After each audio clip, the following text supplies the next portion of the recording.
The Vorthak had never knelt to anything in its 3 centuries of existence. Standing 12 feet tall with chitinous armor that could deflect plasma rounds and mandibles capable of crushing durasteel, it was apex predation incarnate. The Galactic community had learned to give the Vorthak species a wide berth. They took what they wanted, killed what they pleased, and answered to no authority but their own insatiable hunger for dominance. So when the human delegation arrived at the neutral space station Epsilon 7 for peace negotiations, seasoned diplomats from a dozen species quietly began making evacuation plans.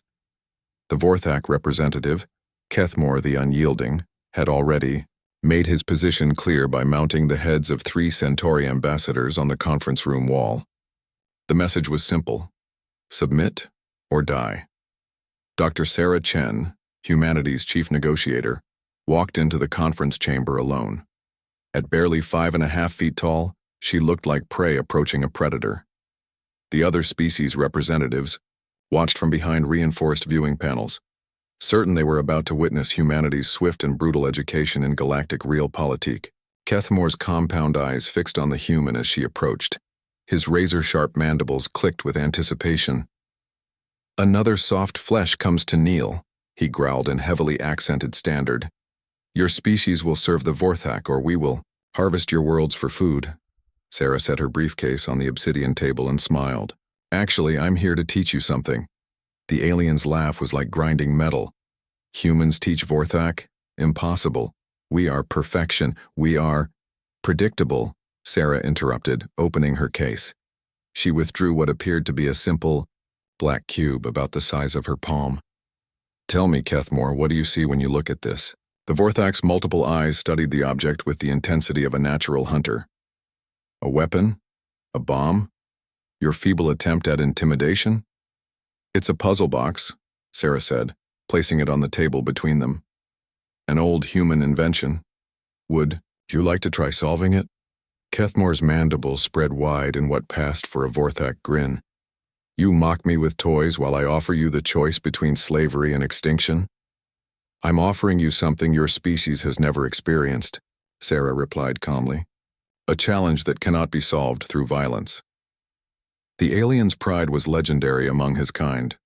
No Vorthak had ever backed down from a challenge, and Kethmore was not about to become the first. He snatched the cube with one massive claw, turning it over in his grip. "This simplistic human trinket will occupy me for mere moments."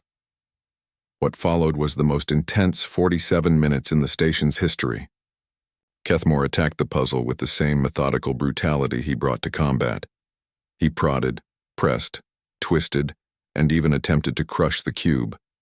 It remained stubbornly intact, its surfaces shifting subtly, but never revealing its secret. Other representatives began to gather at the viewing panels, watching in fascination as the galaxy's most feared predator grew increasingly frustrated with a simple human toy. Kethmore's breathing became labored, his chitinous plates rattling with agitation. "This is impossible," he finally snarled, his pride warring with his confusion. No puzzle should resist the mind of a Vorthak. Sarah leaned forward. "That's because you're thinking like a predator. You're trying to force it, dominate it, break it into submission. But this puzzle requires a different approach." "Then show me, human," Kethmore demanded, his voice carrying a note she'd never heard from a Vorthak before, genuine curiosity mixed with respect. Sarah took the cube gently in her hands. "It's not about force. It's about understanding, patience, and working with the design rather than against it." Her fingers moved in a precise sequence, pressing certain areas while rotating others. "You have to feel for the subtle variations, listen to the small clicks, and build upon each small success."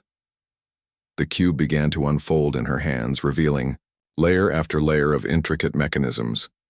Beautiful geometric patterns emerged, and soft harmonic tones filled the chamber as the final piece clicked into place. The completed puzzle was a work of art, a crystalline sculpture that caught and refracted light in mesmerizing ways.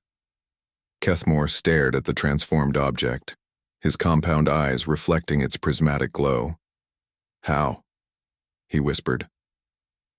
"Humans learned Long ago that not every problem can be solved with strength, Sarah explained.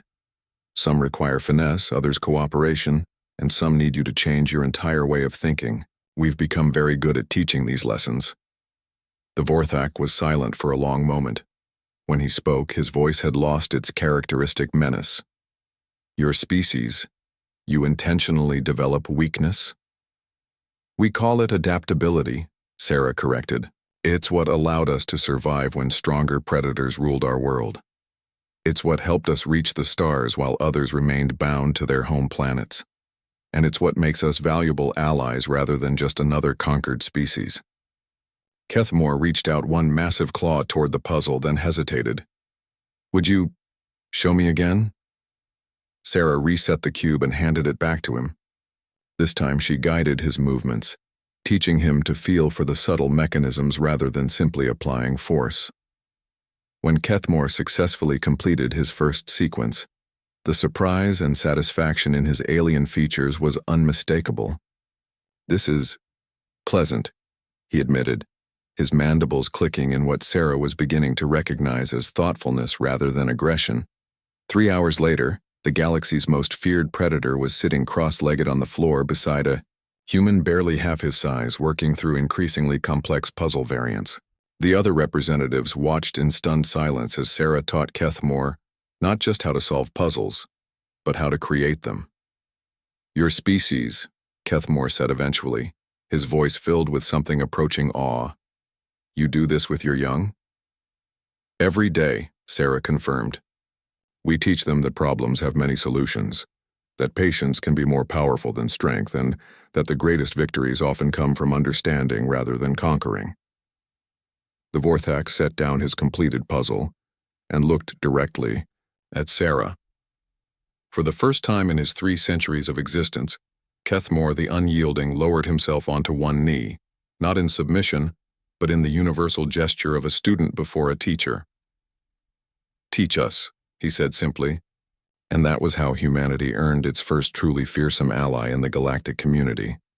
Not through threats or superior firepower, but by teaching an apex predator that there were still new ways to hunt, new territories to explore, and new challenges to overcome. The Vorthak became humanity's most devoted students, and the galaxy would never be quite the same. The peace treaty they signed that day was written on puzzle paper that required both species working together to read.